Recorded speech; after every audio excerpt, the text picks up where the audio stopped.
It's a little late, but it might be worth looking at black-red as well. I think the problem there is you start to have some nombos with like the Zilliport Chain Mage, but this is already submitted. So we can take a peek at it real quick. It can't hurt, and if the round starts while we're in the middle of doing it, well, that's alright. We'll just start playing Magic a little sooner. So this would look something like this.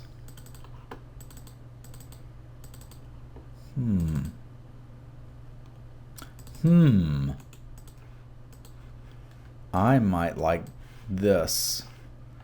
Don't want the Chain Mage here. The Assassin really doesn't do much. It's kind of just a potato. Well, I guess if you start to put the Flame Seeker in, it maybe does something. You'd probably run the Sentinel. Like, this deck doesn't look so bad either. It's still a little weak to the Flaying Tendrils, but it gets to do things and stuff. I think you definitely play the Blighted Gorge in this particular build. Have I just talked myself into this being better? I think this is definitely something we would want to be aware of.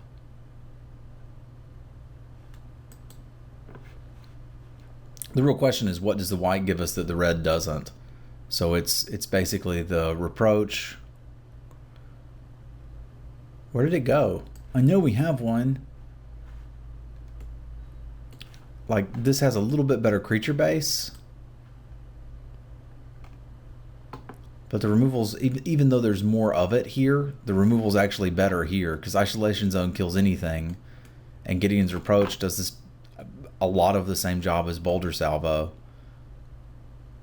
This is interesting though, because I'd like this one plays better with the Flaying Tendrils, as there's not as much stuff that dies here.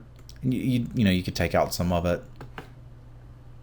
Could even consider splashing. There's a real possibility we side into the green-red. This was an interesting build. Green-red, green-black. You know, words are hard, but I think this might actually be a deck too.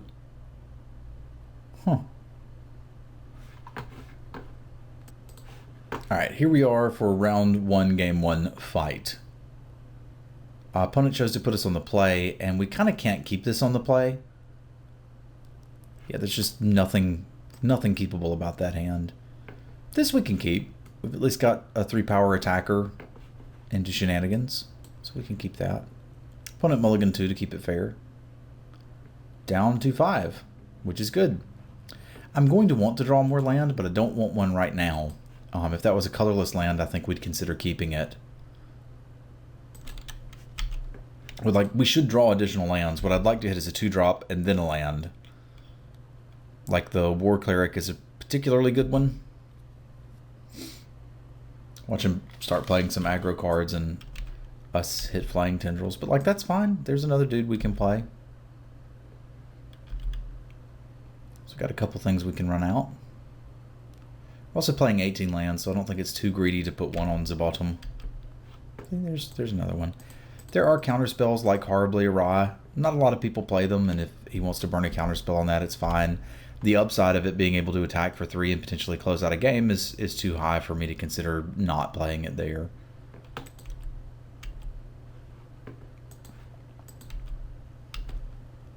So we're going to send in here. I am going to play the Assassin next. Again, if he wants to counter that, it's allowing him to use his mana, but we don't know for sure that our opponent's even playing counter spells. Spell Shrivel you don't see very often these days. And 5 damage coming through with a removal spell in hand and a flyer in hand. I mean, that'll close out a game.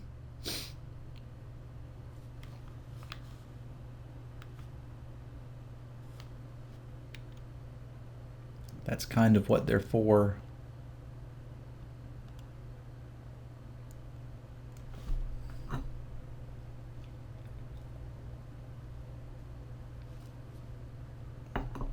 So there's a 1/4 from our opponent and a Membrane. Okay. I was going to say there's a decision about whether or not we want to engage that.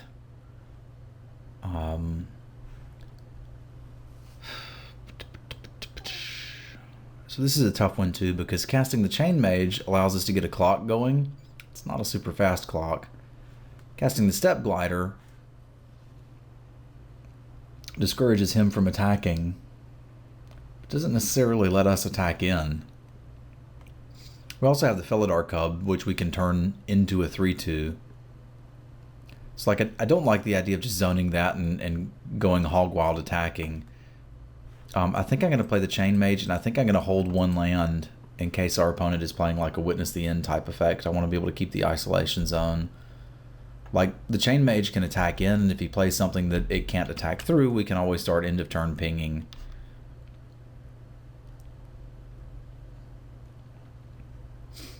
There's also the potential that he plays something amazing and we want to isolation zone it. Right, Dutch?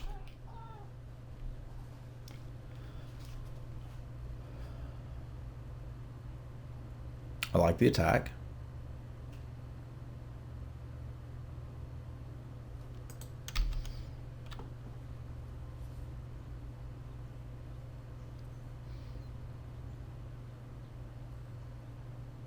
All right. That is a potato. That is a potato that our Step Glider handles. It's like we could swing in. He trades this for our Chain Mage. I don't like that. We're playing right into a Witness the End, but I think this gives us the best board state we can hope for. Because we can block that, block this.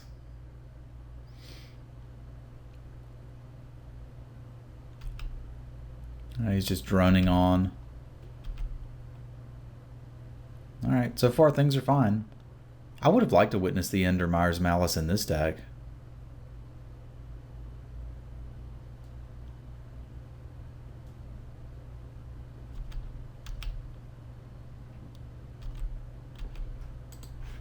You poop.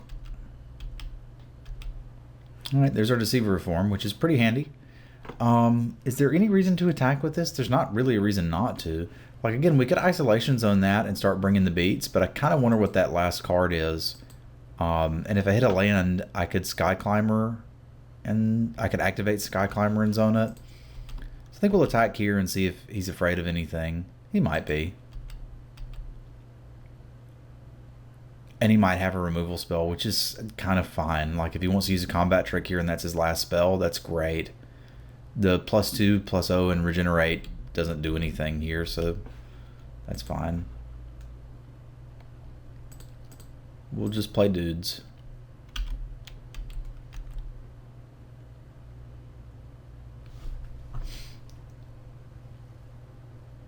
In sealed, I tend to hold removal as long as I possibly can, because like none of these cards are going to win the game for my opponent. All right.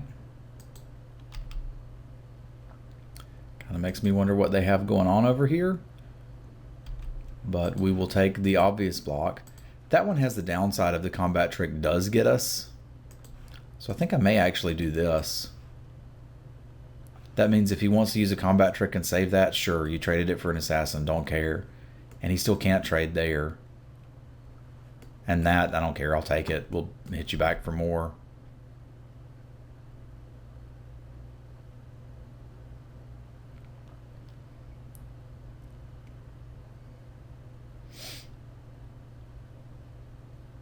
Unity of purpose. That's always the one that gets me.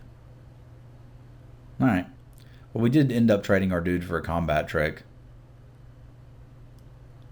It'd be awesome if I had a way to gain life, but I don't.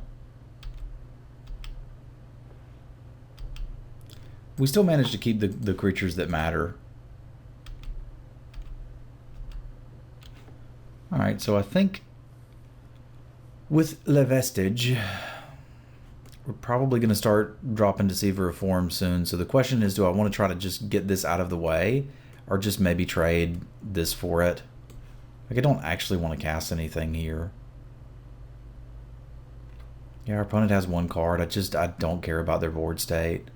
Like, I can trade this, I can block that. They're gaining one, who cares?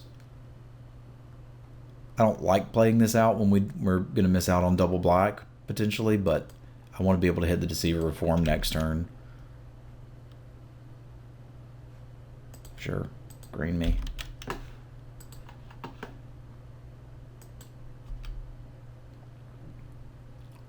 I realize that if I trade this for the drone, we're not able to drain, but we can find another ally. Plus, we're looking at having an 8/8 in play before too long. That will finish out a game.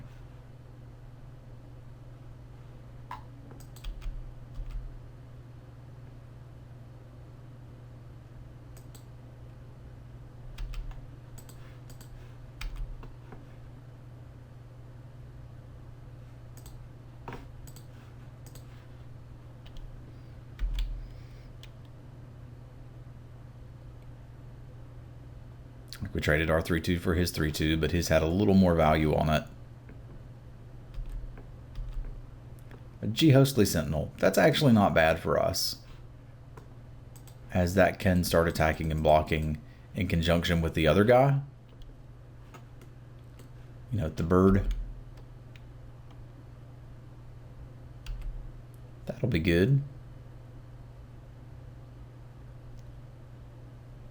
Ooh, okay. I see what you did there. Got a little dimensional infiltrating going on. That card actually won us a match that we needed to win at the GP. My opponent was considering whether or not to attack with the Vampire Envoy, and the only two cards that make the attack bad are if I have exactly Dimensional Infiltrator and Containment Membrane. Naturally, that's what was in my hand.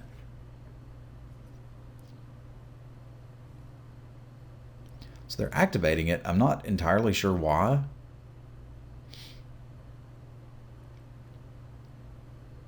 I guess maybe they need to enable indigestion for something. No? Okay. So Tendrils we can't cast, although it wouldn't be particularly good here anyway.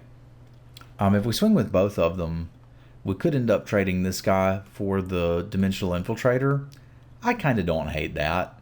The other option is to go ahead and throw out the Isolation Zone on the Envoy and begin to bring the air beats. And I think it may finally be time to do that. We had another land. We're in business with the Deceiver.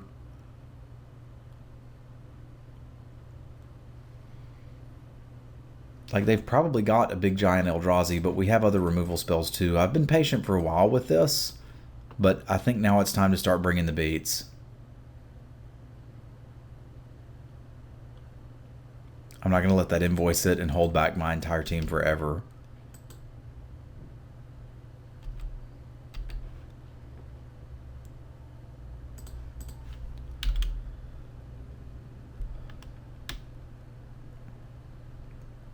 Like, and if he wants to get into shenanigans where he blocks and tries to bounce this guy, that's great. Okay.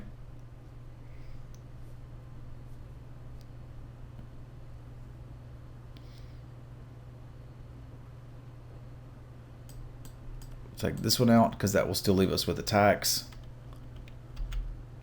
Also makes playing Tendrils better should we ever be in a position to cast it.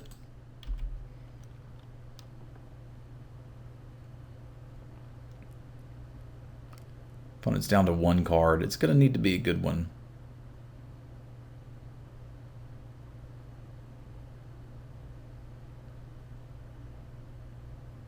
No? Okay. Familiar's good too. I'll take it.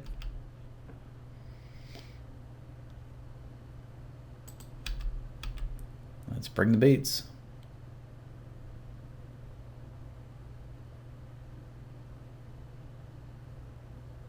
He's going to do the block and bounce thing. All right. Good luck.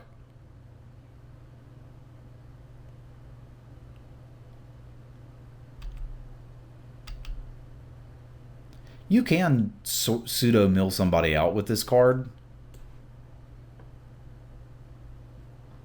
but you can also end up accidentally chump blocking with it.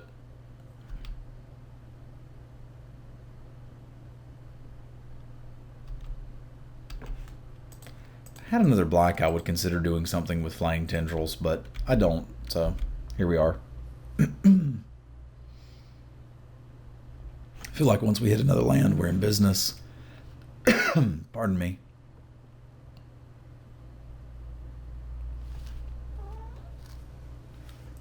Fat categories. Oh, well, this is something bigger than the Dimensional Infiltrator.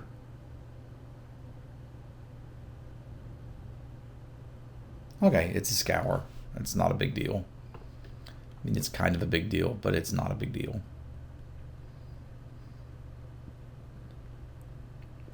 So we know his last card is the Infiltrator, and we're basically land away from shenanigans.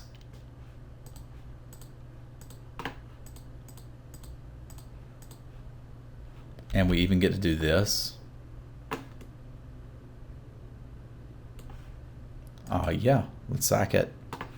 And what do we want to get? Let's get an Endbringer.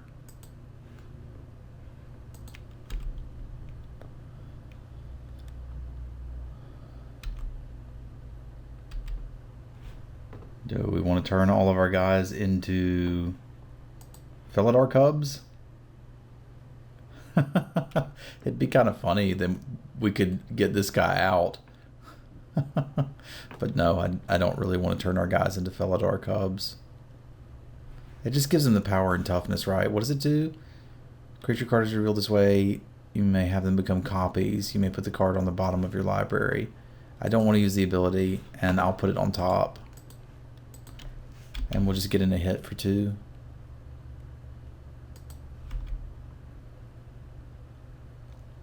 Like, we should be closing this down here pretty quickly. It's interesting that he's electing to trade these.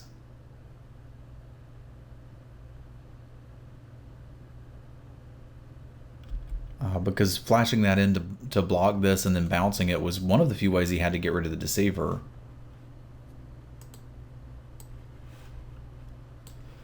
Oh, so ruinous. Much guide.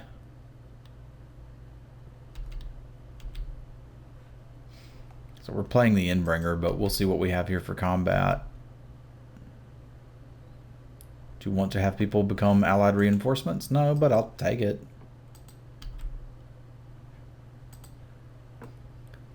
At this point, I think we just swing 8, play the Endbringer, pass.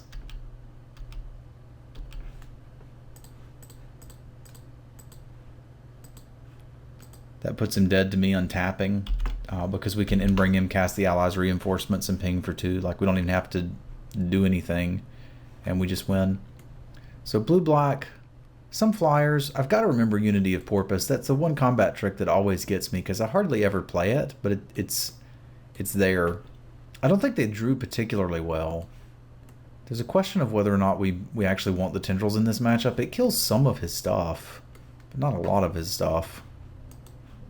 Let's see if there's anything that's just better against blue-black.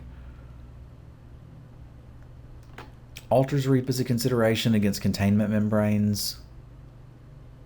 It's not a great one, but I mean, it's something you can do. Devastator's another big thing we could play. I don't think we need to, though. We've already got a potato.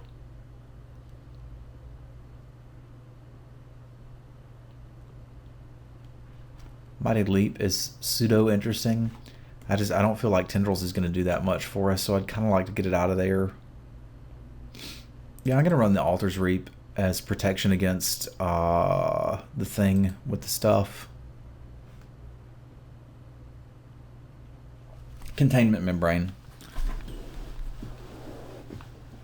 Also, you know, if you can hold it up when your opponent has removal, you'd sort of get a 1-for-1, I guess.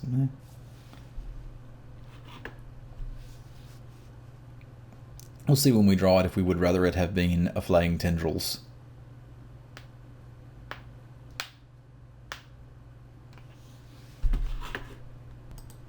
Alright, we're back. Our opponent put us on the play. I think we can keep this. It's a little bit lacking the black sources, but at least we've got a curve of Cleric into Shrieker, which can deal some damage, and if his solution is a Containment Membrane, we can sort of get some card value back, so we'll keep it. Best hand ever? Probably not, but it'll work.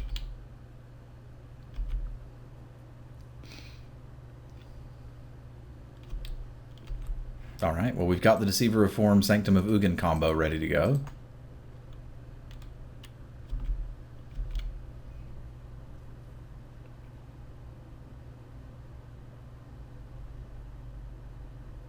All right, so you have a guy too.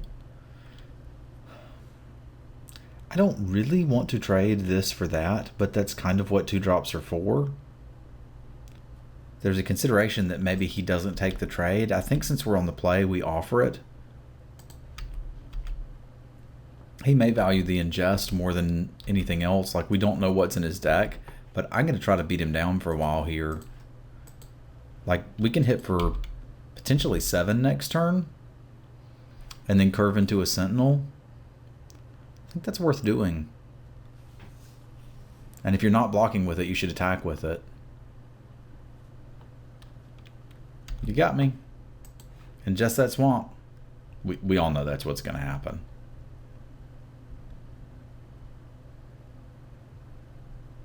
That's just how ingest works.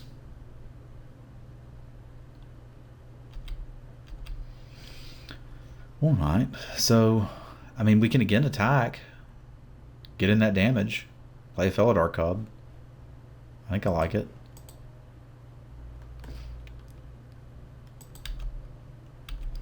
Again, no point in letting him know we're going to have a blocker down.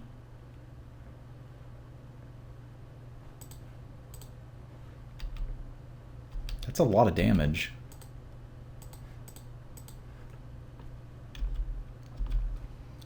I feel like he will eventually die to that.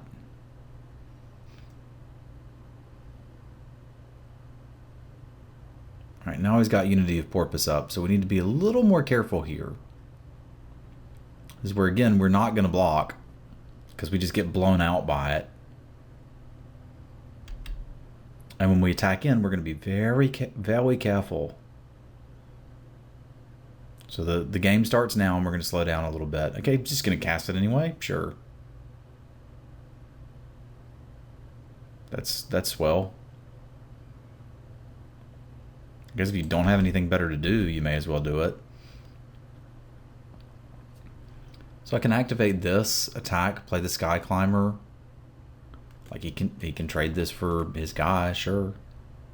I'm fine with that. And then we can start gaining life off of the Sky Climber to pretty much negate everything else he's doing.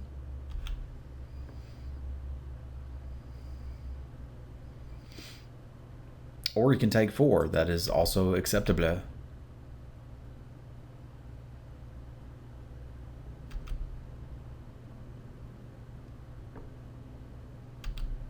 That will eventually kill you.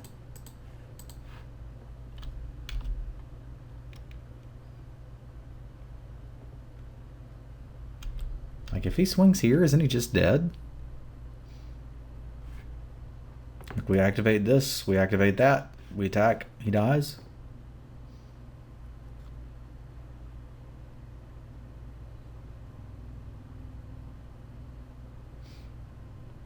And we're sort of at 11. Because War Cleric shenanigans.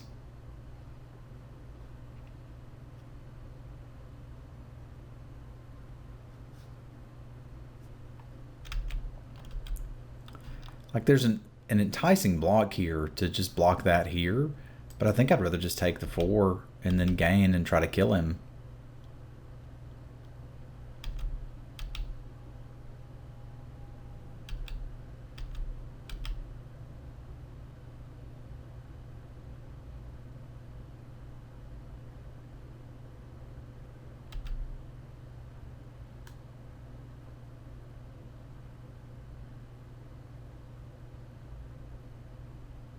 Okay, he's got an envoy. That makes a little more sense. So we may slow down and start blocking now. I don't hate that plan. So we can get down the Sentinel. Like, if I send this in, it doesn't trade with 2 things. He kind of does have to block it, but we miss out on getting the Sentinel going. So I think we just play the Sentinel here and pass. We can start trading off with his dudes now.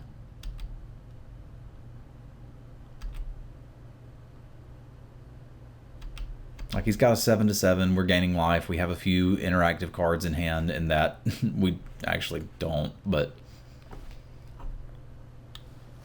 our boards are pretty well matched.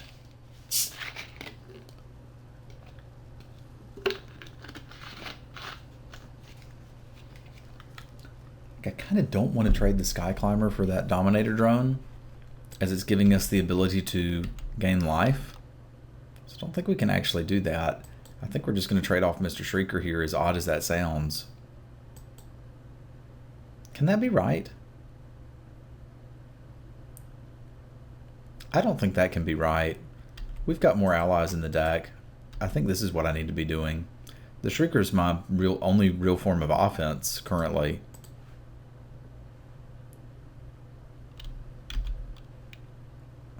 Like, because of that 1/4, we're not attacking.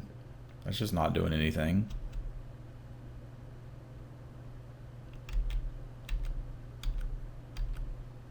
All right, we're getting hurt a little bit here, but it is what it is.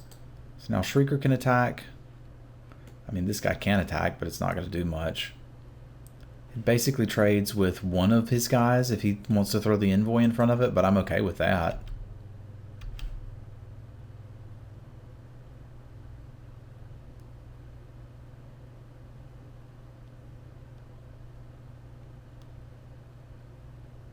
Wouldn't mind having some black mana. Wouldn't mind still being able to activate this. That's alright.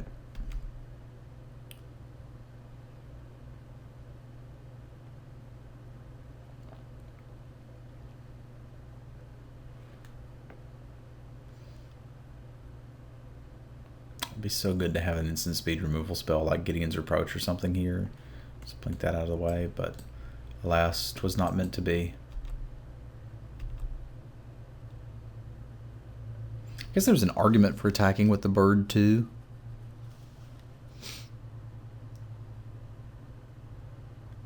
Okay. I mean, that doesn't matter. Yeah, I probably should have attacked with this too. It was basically free. I didn't think there was any chance he blocks there, but here we are.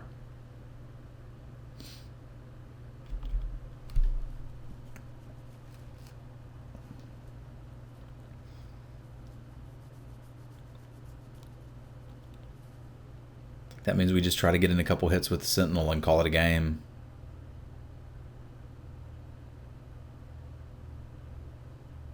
Swamp would be a pretty good draw.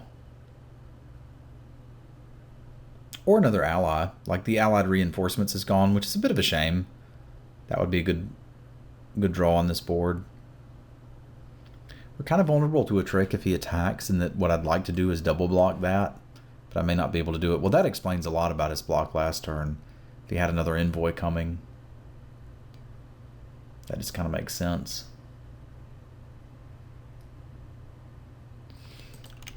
Alright, what have we got here? A translator that we can't cast? No.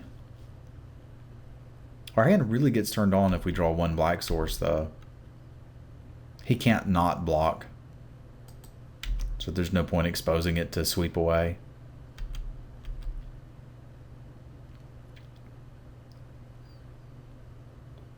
Like, once we hit the translator, we can get the Deceiver Reforms going. We just need one black mana.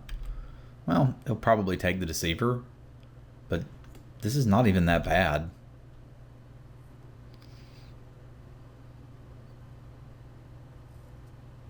I mean, it's not good.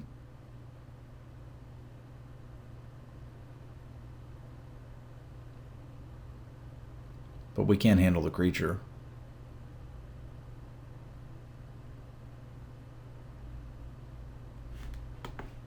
Good ol' ingest.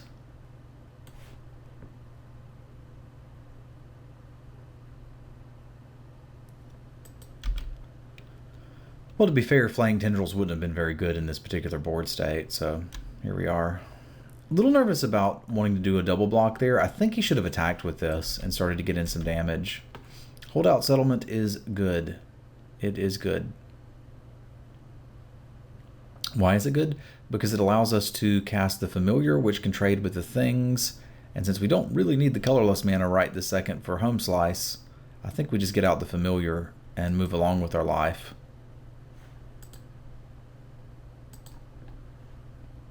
I will tap this guy because I'm less likely to want to trade him away. We can trade that with the Thought Knots here if we want to. Draw a card. We can get some... If he doesn't want to attack us, we can get some aggro going.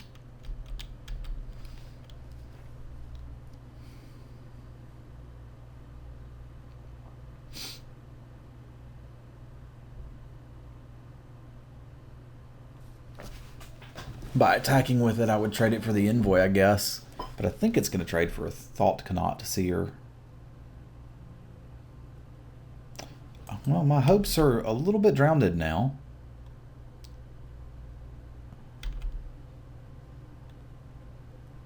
Alright, so he does have some top end in this deck. That is interesting.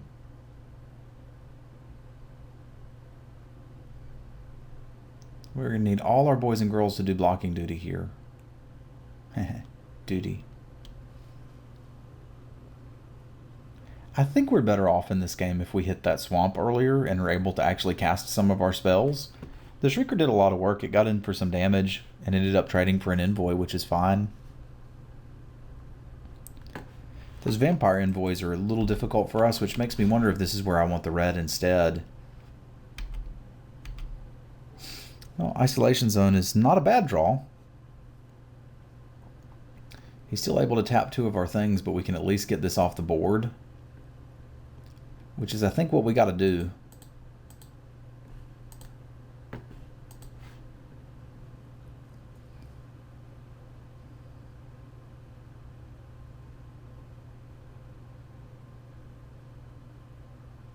Because we're essentially dead to it.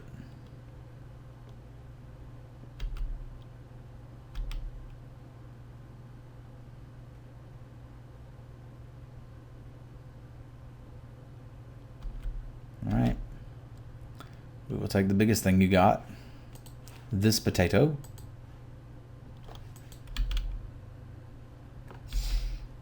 And we're still playing Magic. Also, we have Altar's Reap up for what it's worth.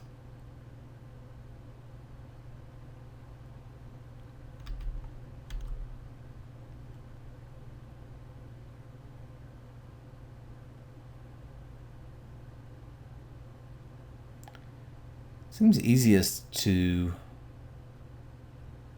double block this one, as that still leaves me with a creature. And if something goes wrong, I can Altar's Reap.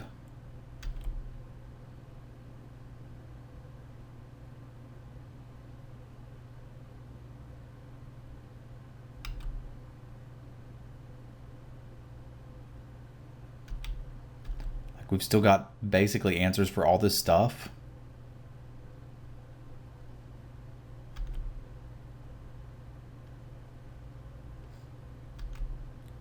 I don't understand. I guess he didn't want to take a bunch in the air, which is, you know, somewhat reasonable.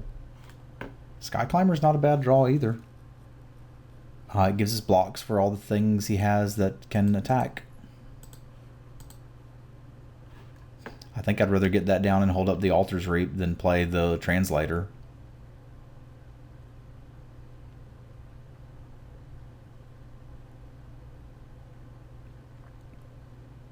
Because we can block all the things he's got going on over there. We don't actually have a way to kill him yet, but that's fine. We'll figure that out later.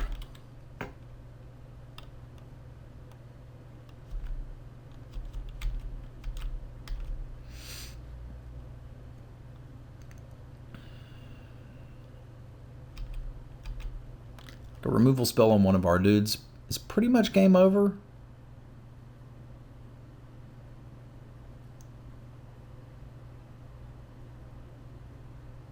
But we could still pseudo get out of this. These guys, man, they are a problem.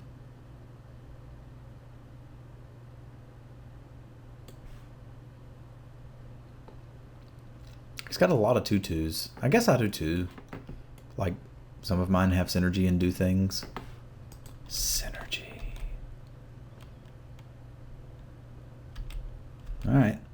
We're just going to sit and stare. That will eventually do something for me, like draw us a shoulder to shoulder, which is a thing I like. So let's do that here and here.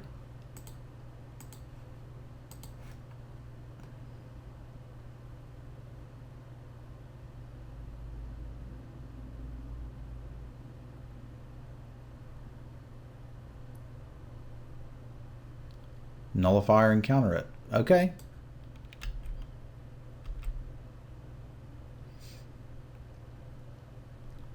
Still not dead, but not really looking good. That hurt.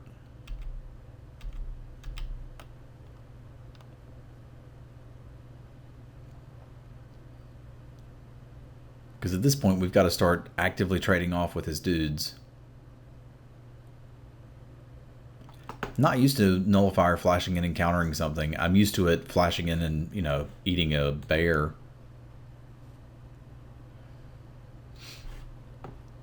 Yeah, the spells that we care about from this opponent do seem to be for toughness. Which, well, other than the Drowner of Hope.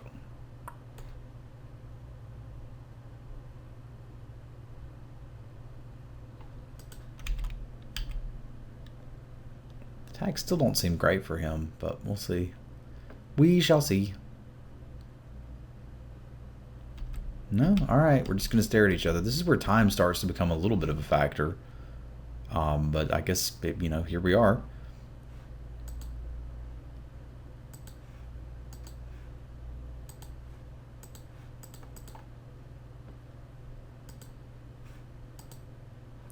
This will be a turn we don't have Altar's Reap up, but we were dead to a removal spell anyway, so not super scared of that.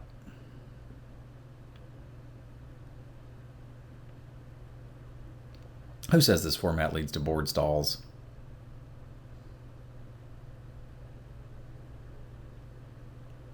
Nah, okay. Scour will do it.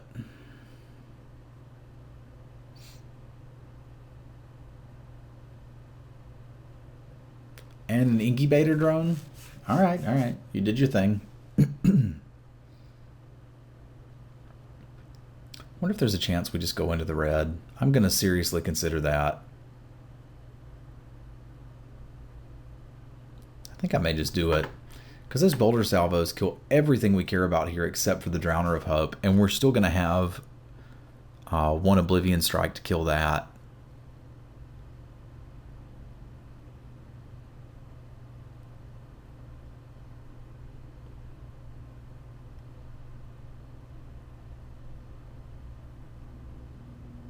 Let's be very careful about attacks.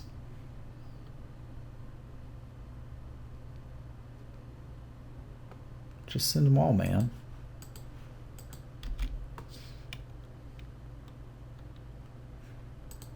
Yeah, I think I like bringing in the red here.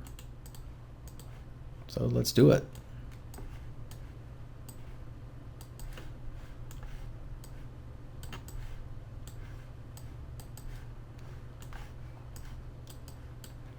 Don't want the Altar's Reap, which is fine. We can do better than that. It just sat in our hand the entire game and did nothing.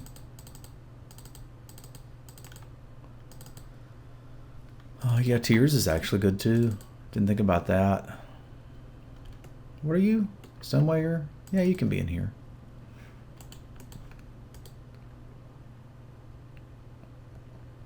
I think I like this.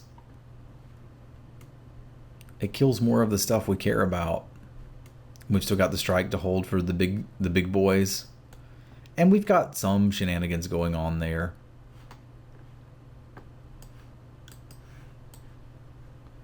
I think I'd play the Obligated Gorge over the Sanctum at this point, though. Although maybe that's just better than the Holdout Settlement. Like, we don't have anything that we want to actively tap.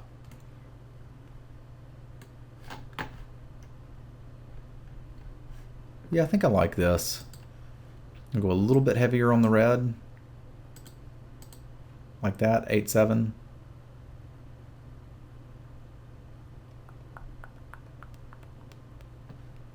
Yeah, alright, let's give this a shot.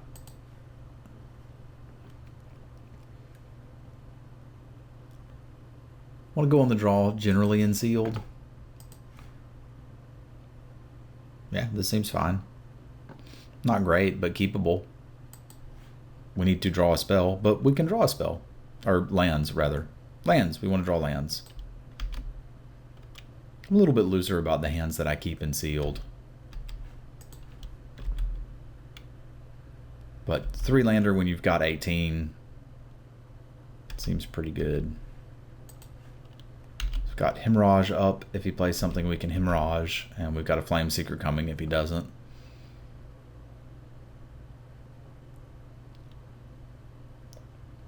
A lot of 3-drops that you can hemorrhage, although that's one of them, and one that I will happily kill.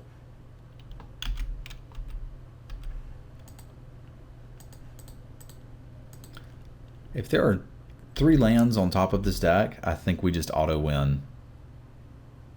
If there's not, we could be in some trouble.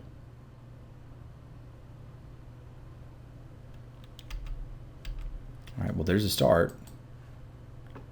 No point attacking, it just exposes us to Containment Membrane.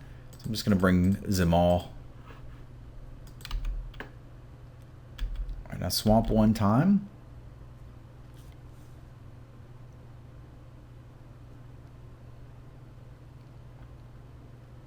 Swamp me. It's not a swamp, but we'll take it. So if I salvo that, can attack for 2. That's not crazy exciting. Basically need another land.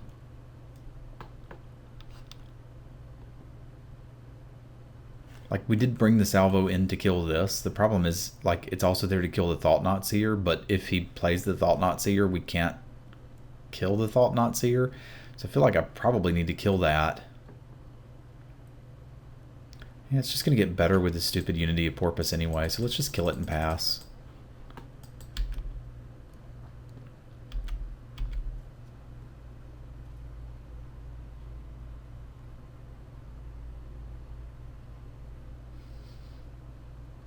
That does enable attacks next turn. Well, that doesn't.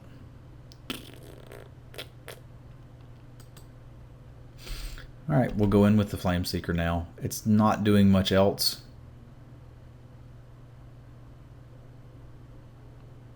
And this means we still get through a Unity of Purpose.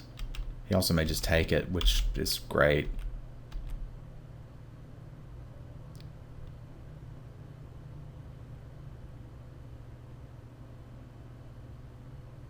Are you going to drown my hope? Really? Really? Really? Really? So sad.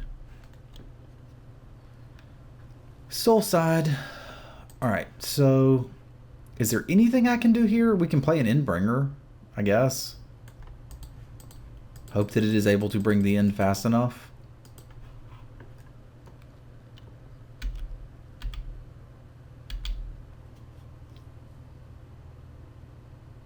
I mean, time is going to come to an end here shortly.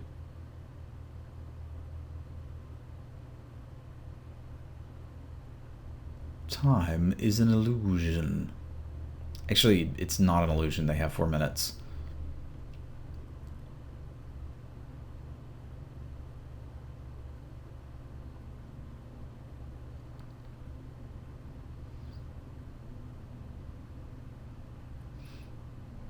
Okay. So I think this means you have Unity of Porpoise. Which I think means we double block. Why would I even care? Like, porpoise me. I'm just eating your dude? Well, it's still not eating it, but that leaves me free to double block next turn. And I'm just going to ping away your Scion. So, sure. If you want to porpoise, porpoise. I don't really see the porpoise, but...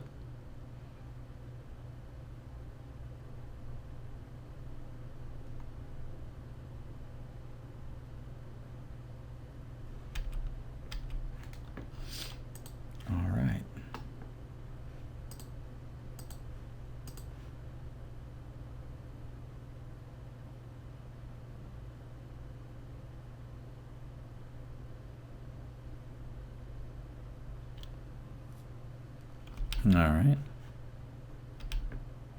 Let's deceive some forms.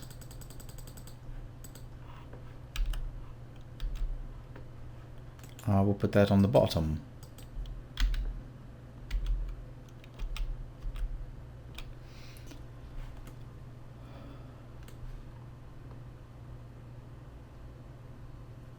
Alright.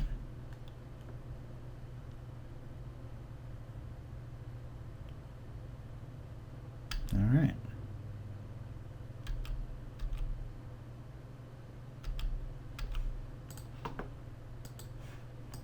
Ping.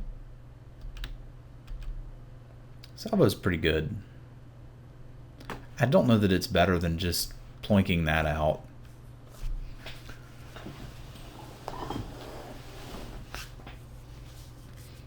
See, there's not a great chance we want to send the deceiver in. Like I could play Chain Mage and then salvo this. That's kind of got to die though, as that's one of the ways my opponent can get back into this game. So I could just kill it and pass, like see what we're going to draw, and then probably kill this idiot. We've got blocks on the other stuff. Shrieker's not really that much of a problem. Well, let's see what our next draw is and then decide if we want to do any attacking or anything. Can also start drawing cards for life if we get the translator down, which I like. What do we reveal? Malakir Familiars? Do I want my guys to become Malakir Familiars? Well, not really. Although they'll get in more damage, but no. I do want to draw it though. It kind of changes my opinion on what we're doing here.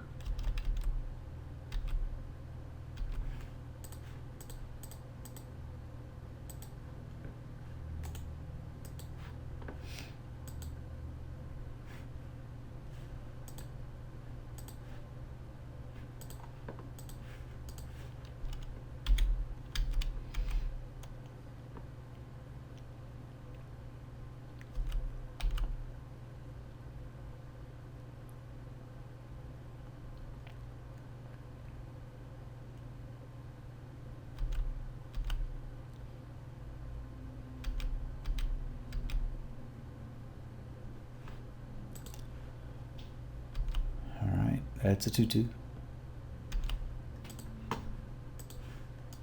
Blink. I think the plan is still to play this and trade it for that. Although again, I don't hate just shooting that off. But let's see what's going on here. Do I want my guys to become Narcana Assassins? No. I don't mind drawing it though. It's a dude. Yeah, I think we just kind of chillax here.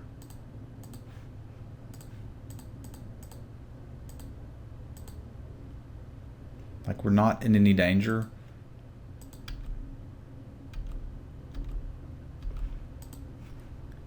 We can just basically slowly ping our opponent to death. We've got both of our colorless cards in play, and the translator's probably what's coming up next, so...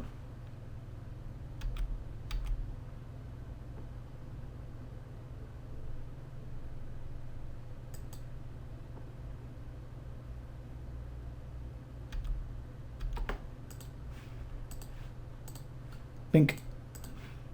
Bink.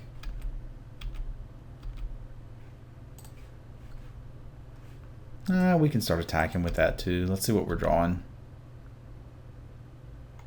Do I want to turn everything into a conduit of ruin? Not really. I don't mind drawing it though, because then I can turn everything into... Well, I can't even fetch anything with it. Alright. We're just kind of chillaxing.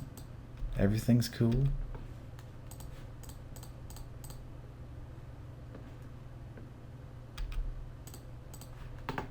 Blink.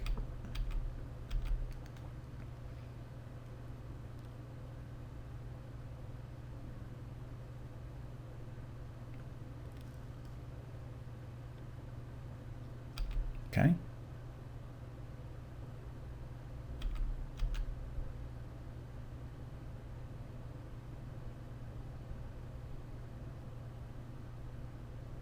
What have you got?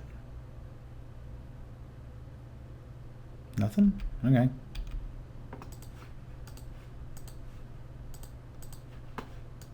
Pink. So again, kind of where we are. I can attack with this. That seems fine. Turn all my guys into crumbling vestiges? No, and I don't want to draw it either. I'm not sure how we lose this game, but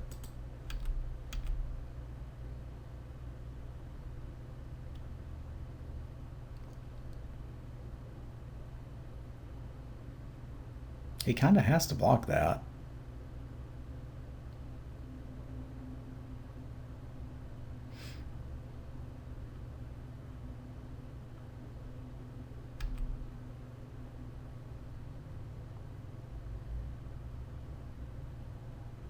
Okay.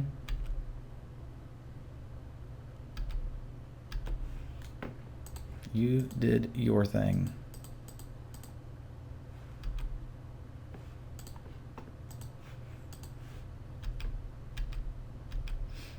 This just leaves him dead to us untapping, right? Which means they're probably going to swing team.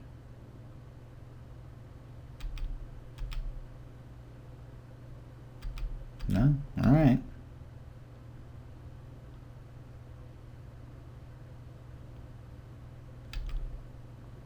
Out of cards. Alright, we're good to go. That one took a while, but it worked.